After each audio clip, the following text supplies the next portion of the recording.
જય શ્રી કૃષ્ણ. એસએસસી ક્લાસીસના રાજપૂત આયુષના સૌ વિદ્યાર્થી મિત્રોને નમસ્કાર. મિત્રો, આ એક નાનકડો ઇન્ટ્રો વિડીયો છે જે લેક્ચર સ્ટાર્ટ થવા પહેલાં 2 મિનિટનો ચાલશે, એના પછી લેક્ચર સ્ટાર્ટ થશે, બરાબર. અને સૌથી પહેલાં મેં વાત કરી દેમ તો મારું નામ આયુષ રાજપૂત અને આપણા ક્લાસીસનું નામ છે એસએસીસી, જેનું ફૂલ ફોર્મ છે સ્ટુડન્ટ અચીવ કોમર્સ ક્લાસીસ, બરાબર. અહીંયા સાઇટ પર તમને મારો મોબાઈલ નંબર દેખાશે. જો તમને કોઈ પણ સબ્જેક્ટમાં ડાઉટ હોય 11, 12 કોમર્સ, બીકોમ, એમકોમ, બરાબર, તમે એના પર મેસેજ કરીને પૂછી શકે. પછી એની નીચે મારા યુટ્યુબનું ચેનલ દેખાશે અને એ યુટ્યુબના ચેનલ પર તમને 11, 12ના તો થોડાક ઓછા મળશે, પણ બીકોમ, એમકોમના પૂરેપૂરા વિડીયો મળશે તમને. અને એની અંદર વિડીયોની અંદર કોમેન્ટ કરજો જો કંઈ બી નહીં ખબર પડે તો, બરાબર. આ બાજુ મારા ઉપર દેખાશે મારું પર્સનલ ઇન્સ્ટાગ્રામ અકાઉન્ટ હશે, એની નીચે આપણા ક્લાસીસનું ઇન્સ્ટાગ્રામ અકાઉન્ટ હશે અને એની નીચે એક ઇન્સ્ટાગ્રામનું અલગથી અકાઉન્ટ બનાવ્યું છે જેની અંદર 11, 12 પ્રથમ પરીક્ષા અને દ્વિતીય પરીક્ષાના તમને પેપર મળી જશે, બરાબર. અને એકદમ લાસ્ટમાં તમને દેખાશે ટેલિગ્રામનું ચેનલ છે. ટેલિગ્રામના ચેનલની અંદર 12th બોર્ડના અને બીકોમ, એમકોમના યુનિવર્સિટીના બધા પેપર મૂકેલા છે, બરાબર. અને એ પેપર શોધવા માટે મારા એમકોમની અંદર સાથે ભણતી એક છોકરી હતી પ્રિયા, જેણે હેલ્પ કરી છે, તો એ બધું ક્રેડિટ એને જ જાય છે, બરાબર. અને સ્પેશિયલી વાત કરી દેમ તો આપણા ક્લાસના અત્યાર સુધી કોઈ પેઇડ કોર્સ એટલે કે જે તમે પૈસાથી ખરીદીને ભણી શકે તેવા કોઈ કોર્સ નથી અને આપણા ટ્યુશન ક્લાસીસનું કોઈ અત્યાર સુધી એપ્લિકેશન નથી, બરાબર, જે ટૂંક સમયમાં ડેવલપ થશે, બરાબર. કંઈ બી ડાઉટ હોય એની ટાઈમ તમે પૂછી શકે અને આ જેટલી વસ્તુ દેખાય એ બધી વસ્તુ હું હેન્ડલ એકલો જ કરું છું. એટલે કદાચ શક્યતા એવી કે તમારા મેસેજના રિપ્લાય આપવામાં કે કોમેન્ટના રિપ્લાય આપવામાં થોડો ટાઈમ લાગી જાય, તો થોડુંક વેઇટ કરજો અને આપણે વિડીયો સ્ટાર્ટ કરીએ, બરાબર. Thank you.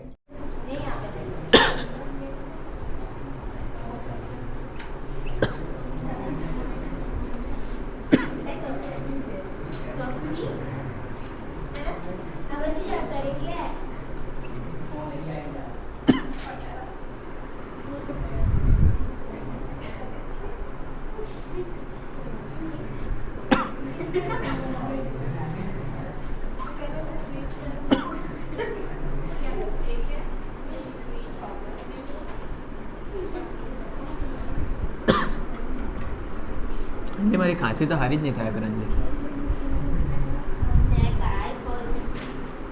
તું હવે જે પેલું કાલા જાદુ કરતી હતી તે બંધ કરી દે પ્લીઝ.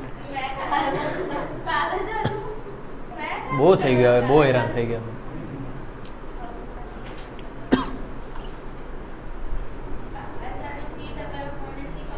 એ નહીં, અમે શીખવા માંગતા નહીં મળે, તને આવડતે તો બી આવડે તને. આવું તું કહે તો જ તો તાર પર કોઈ શીખવા નહીં આવે. આજે તું કે મુખ્ય તો અમે પછી પડાપડી કરવું ને શીખવા માટે.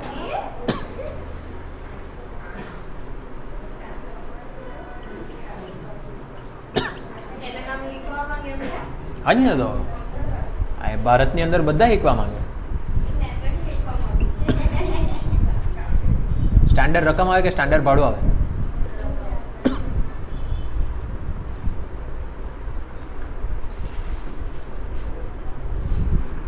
મને તો કોઈ શીખવાડે તો ભણવા ભણવાનું છોડીને કમાવાનું છોડીને પહેલાં શીખી લે.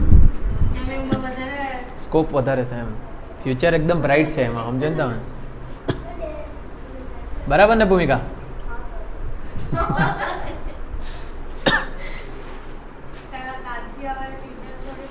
પણ પેલા હોધી તો આપો, તને આવડે ને ટૂંકમાં એમ, તો જ તું એ કીધું ને.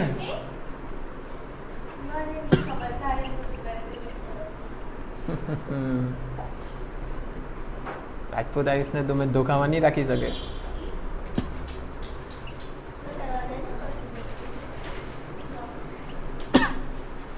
ખબર તો એ ઘરે છે ને એક કમરાની અંદર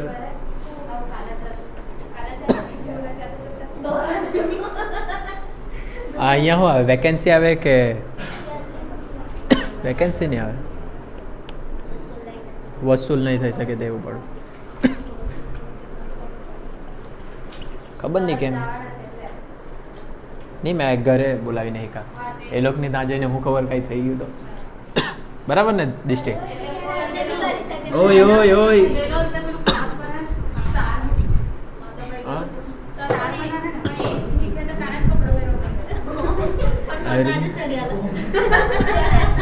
પછી લીંબુ મૂકે, પછી આવી રીતના દીવો બી રાખવા પડે. ભાઈ શીખી જાવા એક દિવસ તમે ઓક્ટોપસ. સ્ટેપ 3 ગ્રોસ વાર્ષિક મૂલ્ય તારા પર વધી તારી જેટલી પ્રોપર્ટી છે બધી લઈ લેવા.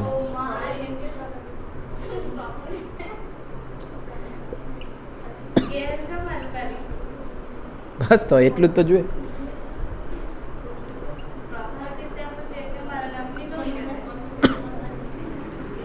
તારો ભાઈ છે એમ તો ભાઈનો ખેલ કરવા પડે એમ ને.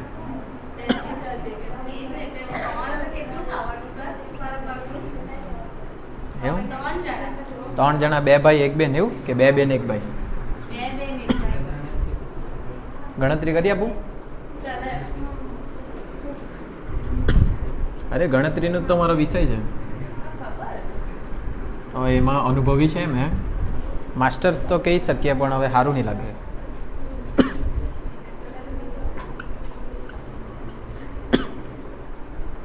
આમાંથી બાદ શું થાય? ચોખ્ખું વાર્ષિક મૂલ્યમાંથી ખાસ કપાત. ખાસ કપાતમાં 2 વસ્તુ આવે. નંબર 1 સ્ટાન્ડર્ડ કપાત કેટલા ટકા? 30%. અને પગારની આવક હોય તો સ્ટાન્ડર્ડ રકમ કેટલી? 50,000. નંબર 2 લોનનું વ્યાજ ને. અને એની અંદર 2 પ્રકારનું વ્યાજ, એક મૂડીકૃત અને બીજું પાછલા વર્ષનું વ્યાજ. પછી વાત કરીને જે આવે તે કરપાત્ર મકાન મિલકતની આવક. ખાલી કરપાત્ર આવક લખી દો. લખાઈ ગઈ રકમ?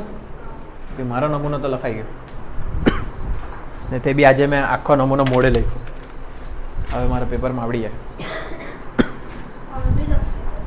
તમે બી લખી લેતે પણ તો બી તમને પેપરમાં નહીં આવડે. હમણાંની વાત કરે તે તો મેં બી હમણાંના પેપરની જ વાત કરું. ચાલો રેડી? આઈફોન 17 પ્રો રેડી કે આખું? ચાલો તમે લોકો ગરીબ લોકો 4 જણ મળીને લઈ શક્યા કરે એટલે એકલી લઈ આવી તે બી 2 વખત. નીચેની વિગતો પરથી આકારણી વર્ષ 2022-23 માટે ભાડે આપેલ દરેક મકાનનું ચોખ્ખું વાર્ષિક મૂલ્ય નક્કી કરો. બસ આટલું જ નક્કી કરવાનું હતું પણ આપણે આખું ગણિત કાઢીએ હવે ગણતા છે તો હા ને સમજણ માટે. ચાલો મકાન 1, મકાન 2, મકાન 3, મકાન 4 ટોટલ 4 મકાન છે. ઉપર આકારણી વર્ષ 2022-23 આપ્યું છે એટલે આકારણી વર્ષમાં 2022-23 લખીએ તો પાછલું વર્ષ 2021-22. ઉપર માણસનું નામ નહીં મળે એટલે ખાલી શું લખ્યું? મકાન મિલકતની કર પાત્ર આવક. બરાબર છે.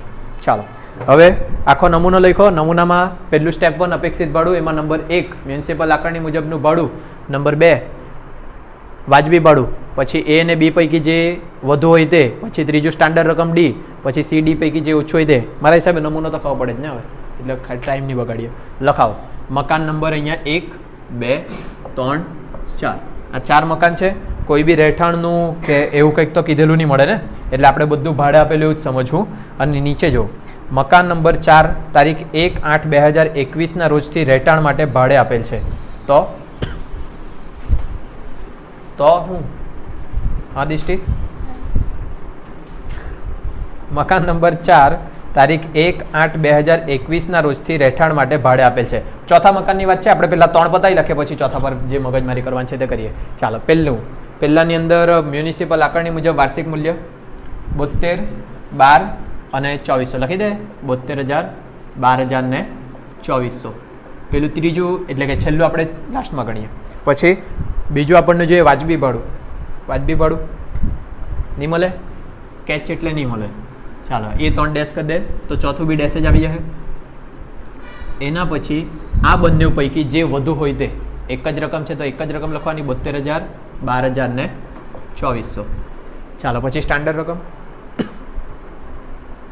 સ્ટાન્ડર્ડ રકમ નહીં જેવી દેખાય નહીં મળે ને. ચાલો તો એ બી કરી દે ડેશ. એ બંને પૈકી જે ઓછું તે બી કેટલા લખવાના? 72, 12 ને 2400 જ કેમ કે આ ડેશવાળા પૈસા નહીં લખી પડવાના પાછા. ચાલો એ થઈ ગયું. એના પછી સ્ટેપ 2 ખરેખર મળેલ અથવા મળવાપાત્ર ભાડું છે. ખરેખર વાર્ષિક ભાડું.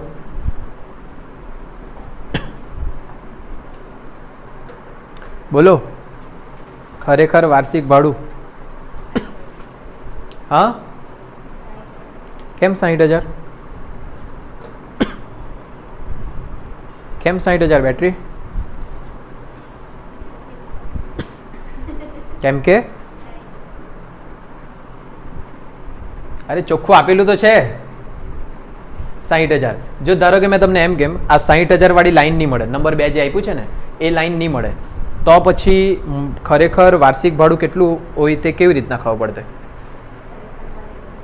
ખરેખર મળેલ ભાડું 48,000 અને નીચે મળવાનું બાકી ભાડું 12,000, એ બંનેનું ટોટલ કરે ને તો તમને ખરેખર કેટલું મળે તે ખબર પડે. બોર્ડ પર જો તમારે 12 મહિનાનું ભાડું લેવાનું અને તમારે લખવાનું છે અહીંયા ખરેખર વાર્ષિક ભાડું. ધારો કે 1 મહિનાના 6,000 છે તો 12 છંગ કેટલા? 72,000. આ 72,000 શું મળ્યું આપણને? ખરેખર વાર્ષિક ભાડું. આ છે મેઇન રકમ. જો ધારો કે આ મેઇન રકમ નથી આપેલી, અત્યારે તો આપેલી છે ને 60,000 ને એવી, પણ જો નહીં આપેલી ને તમને એમ કહી તમને 50,000 ભાડું મળ્યું છે, ભાડું મળ્યું છે 50,000 અને 22,000 મળવાનું બાકી છે, તો ટોટલ ભાડું કેટલું થાય? 72,000. આવી રીતના બી મળે તમને. તો નીચે જો હવે મળવા પાત્ર વાર્ષિક ભાડું તો છે, પણ એની નીચે ખરેખર મળેલ ભાડું 48, મળવાનું બાકી 12, એ બંનેનું ટોટલ કરે તો બી 60,000 થઈ જાય. અને એ બી ધ્યાન રાખજો, કેમ કે કોઈ દાખલામાં એવી પરિસ્થિતિ મૂકી શકે, પણ અત્યારે તો આપણા પાસે ડાયરેક્ટ છે 60,000, 10,000, 2700. ચોથું આપણે અત્યારે ગણતા નથી. પછી ભાડુઆતની સગવડના ખર્ચા હોદો.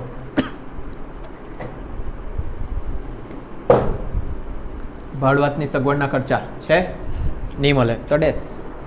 પછી વસૂલ નહીં થઈ શકે તેવું ભાડું છે, નહીં મળે તો પેલું મળવાનું બાકી તે હું? વેકેન્સી ભાડું નહીં. આયલું આજ 2 સેકન્ડે બદલાયા કરે. છોકરી લોકોને મૂડ એમથી તેમ જ થાય કરતો, એ લોકોને કોઈ નિર્ણય હોય જ નહીં ગધેડા. હા ને, વસૂલ નહીં થઈ શકે એટલે જે પૈસા મળવાના જ નહીં મળે તે. આ મળવાના બાકી તે તમે ગેરંટી કહી શકે કે નહીં મળવાના? નહીં કહેવાય ને. એટલે આ તો નહીં જ મળે.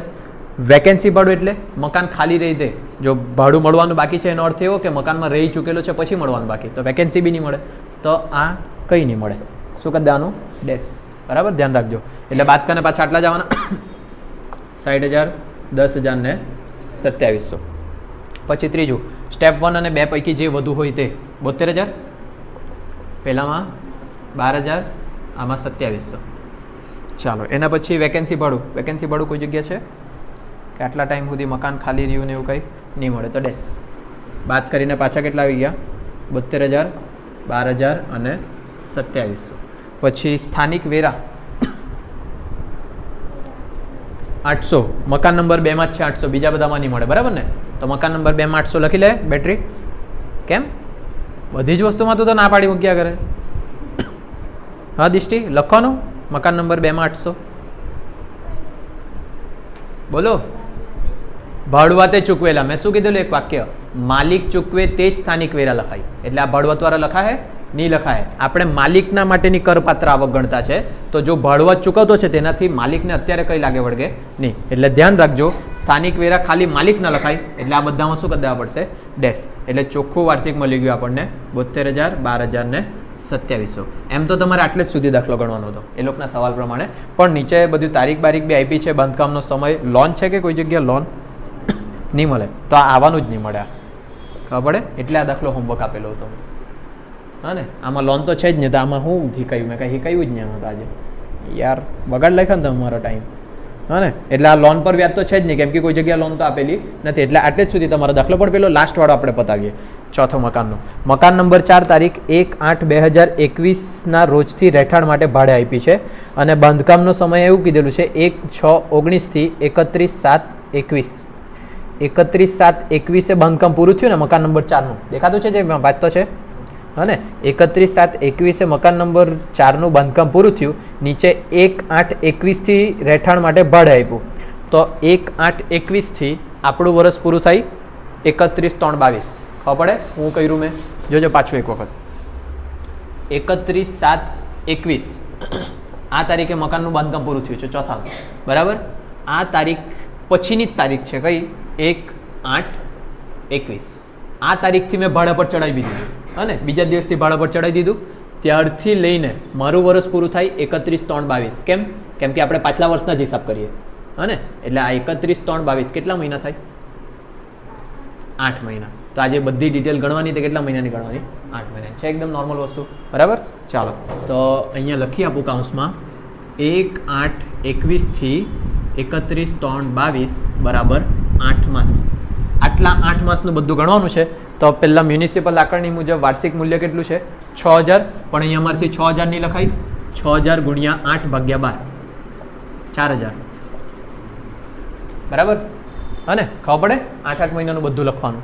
પછી પેલું તો નહીં મળે એટલે આ બી 4000 જ આવવાના. આ બી નહીં હતું એટલે આ બી પાછા કેટલા આવવાના? 4000. પછી આ શું છે? ખરેખર વાર્ષિક ભાડું. ખરેખર વાર્ષિક ભાડું કેટલું? 7200. વર્ષનું છે પણ આપણે કેટલા મહિના લખવાનું? 8 ગુણ્યા 8/12. 8 6 48, 4800. બાકીની બે વસ્તુ નહીં મળે એટલે આ બાદ કરીને બી કેટલા આવવાના? 4800. પછી સ્ટેપ 1 ને 2 પૈકી જે વધુ હોય તે એટલે 4800 લખવાના. આ ડેશ બાદ કરીને બી 4800, આ ડેશ ને આ 4800. કઈ દાળમાં રામની અમથું ગણાયું, મારો ટાઈમ બગાડ્યો. બીજો દાખલો લખો.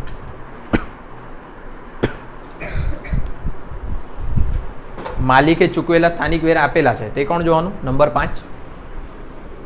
હા, એ કોણ જોવાનું યાર? આવી રીતના ગણવાના ખતરનાક તમે લોકો. નંબર 6 જોયું ને તમે? ભાડુઆતે ચૂકવેલા સ્થાનિક વેરા તે નહીં લખાય પણ એની ઉપર છે કે નહીં? માલિકે ચૂકવેલા સ્થાનિક વેરા નજર ગઈ લાગી એટલે 5000, 800, 450 ને 1200, બરાબર. માલિકને ભાડુઆત બંનેઓને આપેલા હોય. આપણે કયા લખવાના? ખાલી માલિકે ચૂકવેલા. અહીંયા લખવું માલિકે ચૂકવેલ. ચાલો કેટલા કેટલા છે?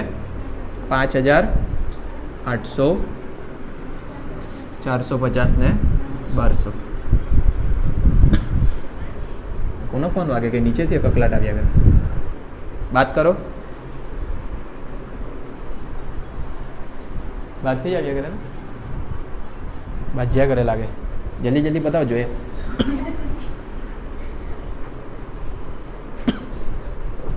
આ ખોટું કેમ લાગે? 72000 માંથી 5.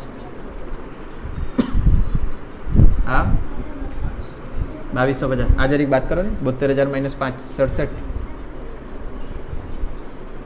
બરાબર. આ નીચેનું ગણવાની જરૂર નથી. હલ્લી જોઈ આવતો જાતો. પંખા બંધ કરીએ આપણે, અવાજ હમણાં. ચાલો એક હજુ ગણી જ નાખીએ, નહીં તો આવેલું નકામનું થાય તમારે.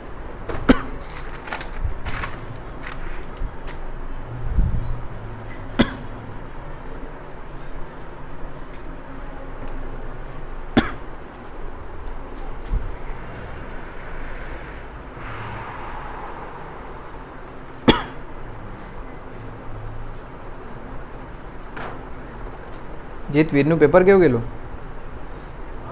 વીરનું પેપર કેવું ગયેલું? સારું ગયેલું એમ કીધું? કેમ કે આખું 100 માર્ક્સના પેપરમાં એક MCQ આપણા IMPની બહારનું હતું. બાકી 99 માર્ક્સનું IMP જ હતું. 99 માર્કનું. એ બી તે બી દોઢ જેવી ગીરી કરીને આવેલા હોય ને લોકો, તો માર ખાવા જેવા કામ છે. પાસપોર્ટ આપવા પડે. બીજો બી એક મોકલાવ્યો છે. તમે અહીંયા હું ટાઈમ પાસ કર્યા કરું? બકિયા નહીં કરે તમે લોકો? પાસો ફોક મોકલ્યો છે મેં દાખલો, જોઈ લેજો 2 વખત. ચાલો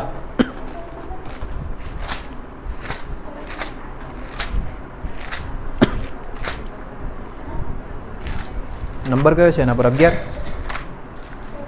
રૂબીના ખાન વાળો ને? હા ચાલો જો દાખલો જો ફટાફટ. નમૂના લખીને તૈયાર છે એટલે ખાલી ગણતરી જ કરવાની છે.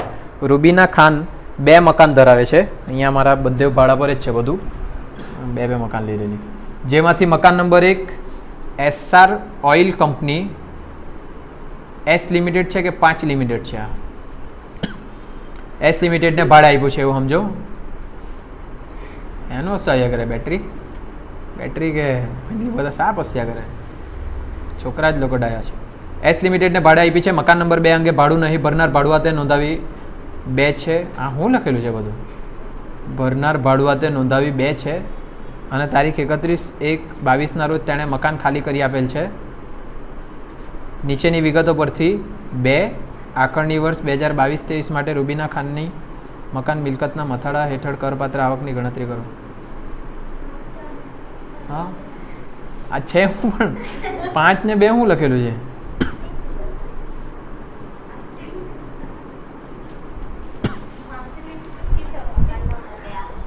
પાંચ લિમિટેડ. હા મકાન નંબર 2 હોઈ શકે.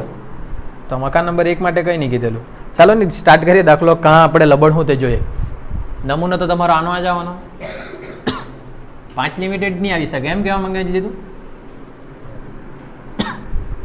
હા કે ના? તમે એક રેસ્ટોરન્ટ જોયું છે વલસાડની જરીક આગળ જાય ને તો તેનું નામ છે રેસ્ટોરન્ટનું 395.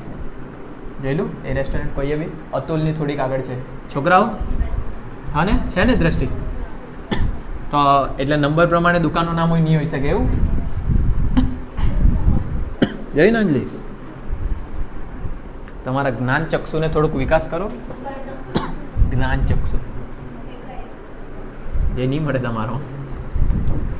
ચાલો નમૂના આપણી પાસે છે. આપણા પાસે 2 મકાન છે. બંને મકાનમાંથી ડિટેલ શોધીને લખાવો. પહેલાં વાજબી ભાડું નહીં, પહેલાં આપણને જોઈએ મ્યુનિસિપલ આકારણી મુજબ વાર્ષિક મૂલ્ય હોદો 61 ને 185. 61,000 ને 185. આપણે વાંચ્યું નથી પણ આપણે નમૂના પ્રમાણે ડાયરેક્ટ ચાલુ કરતા છે. વાજબી ભાડું હોદો છે 60 ને 182 પૂરા. પછી 2 પૈકી જે વધુ હોય તે એટલે 61,000 ને 185. પછી સ્ટાન્ડર્ડ રકમ હે એટલે પહેલામાં ડેશ બીજામાં 72,000 172 વાયડું નહીં મળે. પછી જે ઓછું હોય તે આ 61,000 ને આ 172. પરફેક્ટ આટલે સુધી બધું. આ સ્ટેપ 1 કમ્પ્લીટ. સ્ટેપ 2 ખરેખર વાર્ષિક ભાડું મળ્યું કે નંબર 2 માં જ છે જોવો નહીં વાર્ષિક ભાડું 64,500. પછી 18280. ચાલો પછી ભાડુઆતની સગવડના કોઈ ખર્ચા કર્યા વધો નહીં હરકી રીતના નહીં મળે તો ડેશ. પછી વસૂલ નહીં થઈ શકે તેવું કોઈ ભાડું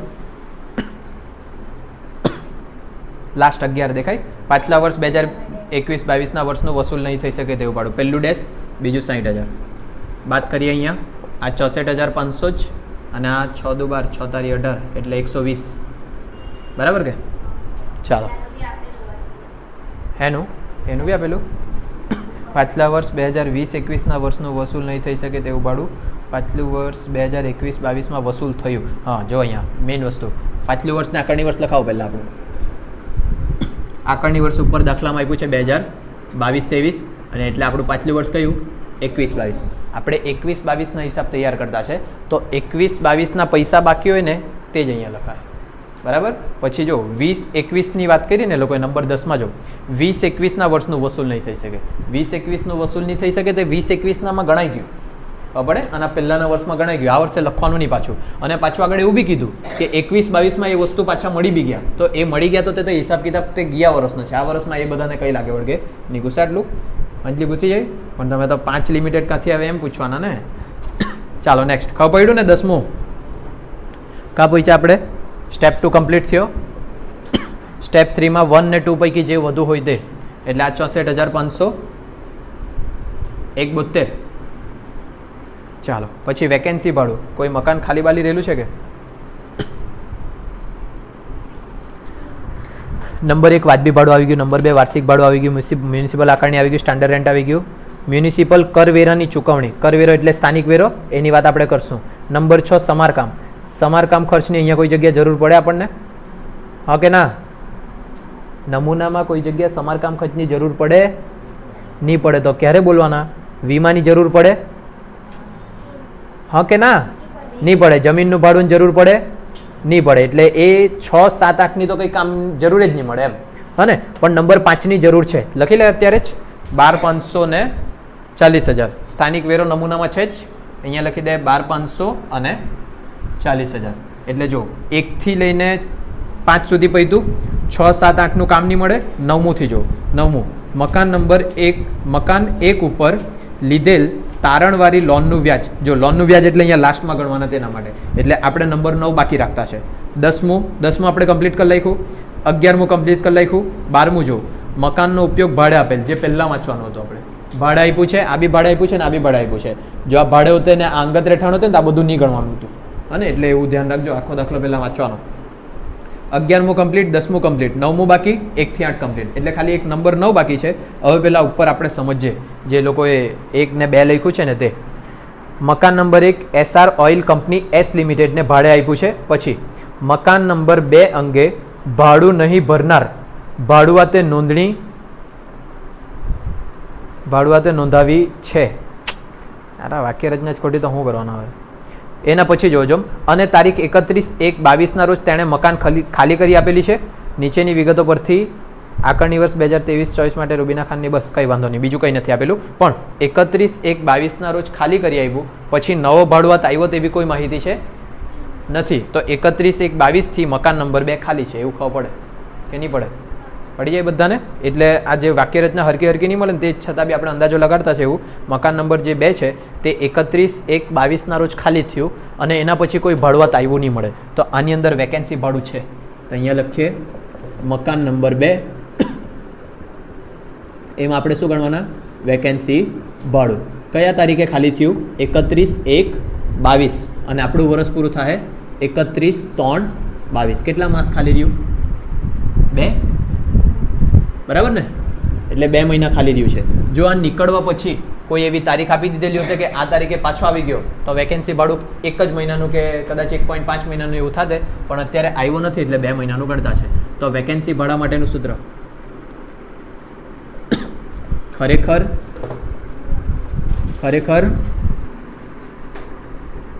વાર્ષિક ભાડું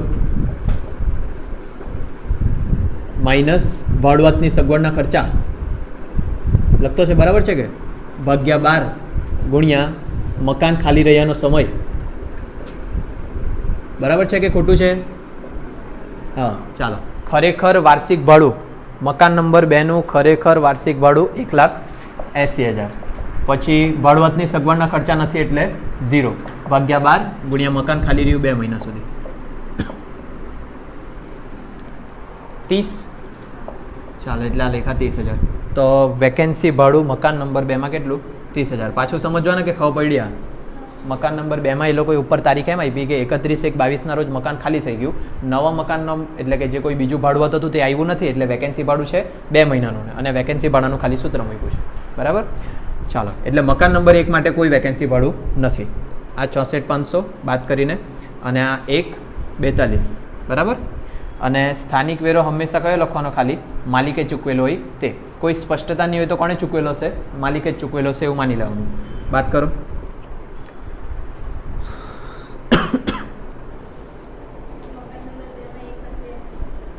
$1,02,000.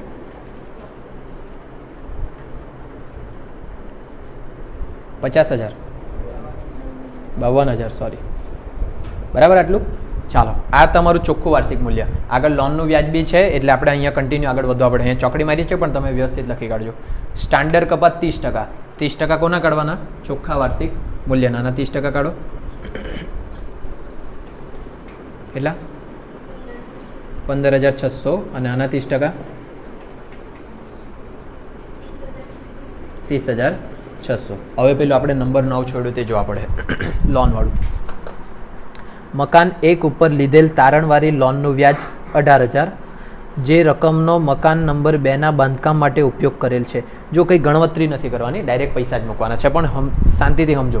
મકાન નંબર 1 ઉપર લીધેલી તારણવાળી લોન. આ જે મકાન નંબર 1 છે ને આના માટે લોન લીધી અને એનું વ્યાજ કેટલું થયું? 18,000. પણ ટ્વિસ્ટ શું કરી દીધું તે જો. જે રકમનો મકાન નંબર 2ના બાંધકામ માટે ઉપયોગ કર્યો, લોન આના નામ પર લીધી અને યુઝ ક્યાં કર્યું? મકાન નંબર 2માં. તો 1માં બાદ કરવા જોઈએ કે 2માં? 2માં. કાયદા પ્રમાણે ક્યાં બાદ કરવા જોઈએ? 2માં. ખબર પડી છે? તો વધારે ડિટેલમાં જતા નથી. લોનનું વ્યાજ કેટલું? 18,000. તે બી કયામાં? મકાન નંબર 2. ભલે મકાન નંબર 1ના નામથી લોન લીધી હોય પણ વાપર્યું આપણે શેના માટે? 2 માટે. એટલે 2માંથી જ બાદ થશે 18,000. બીજી કોઈ તો વાત જ નહીં મળે. જો આવું કીધેલું હોતે કે આ તારીખે લોન લીધી, આ તારીખે બાંધકામ પૂરું થયું તો આપણે મૂડીકૃત ગણતે. લાસ્ટ એક દાખલો ગણેલો ને, પણ આપણે શું આરામ કરતા હતા તે દિવસે એટલે. અને વિડીયો જોઈ લેવાનો, એ મોસ્ટ ટાઈમથી દાખલો છે. ક્લિયર? આટલું પતી ગયું, કંઈ નહીં મળે. આ બી સારો જ દાખલો હતો. બીજું તો કોઈ બાકી નહીં મળે ને. હવે કરો માઇનસ. 1,05,000 ખાલી 53,500. કેમ ભાઈ જીત? વીર હાથે ઓછું રહેતું સગજ કે પાછો ઘેરમાં જ રહેતો હોય. કેટલા બેટરી? આ 36,400. હજુ એક ગણીએ, 15 મિનિટ છે.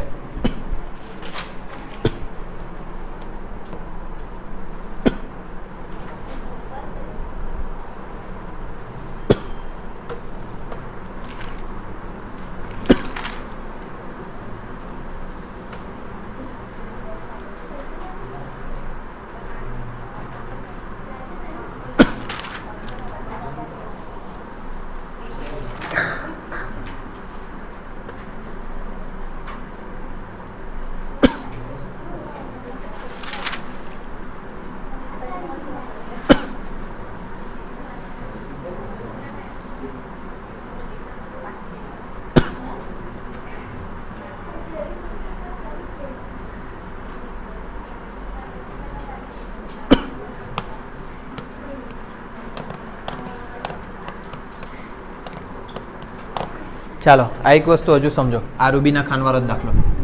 બોર્ડ પર જોવાનું, આ અહીંયા લખીએ રૂબીના ખાનની મકાન મિલકતની કુલ કરપાત્ર આવક. બોર્ડ પર જોજો, મકાન મિલકતની કુલ કરપાત્ર આવક. જોજો પહેલાં મકાન નંબર 1, મકાન નંબર 1ની અંદર કેટલી આવી? 36,400 પ્લસ મકાન નંબર 2 એની કેટલી આવી? 53,400. કરો ટોટલ કેટલા થાય તે જોવો તો પહેલાં.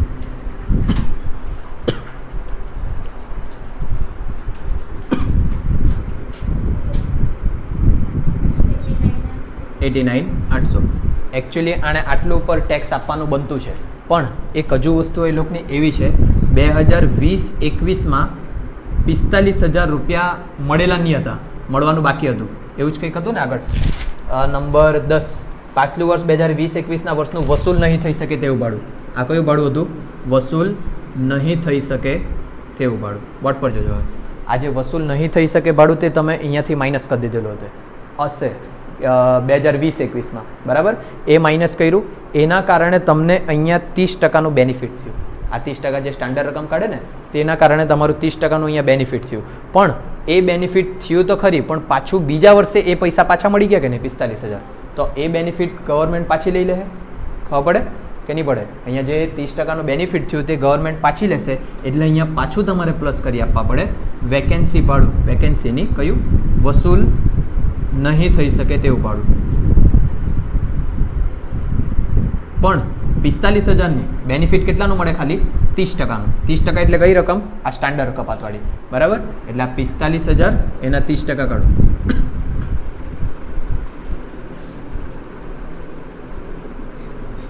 કેટલા? 13,500 પ્લસ કરીને 1,09,300. એટલે કે આણે આટલા રૂપિયા પર ટેક્સ આપવો પડશે, બરાબર. અને ટેક્સના કાયદા ગમે ત્યારે ગમે તે બદલાઈ જાય. આમાં કેટલા લેખા છે? 1,00,000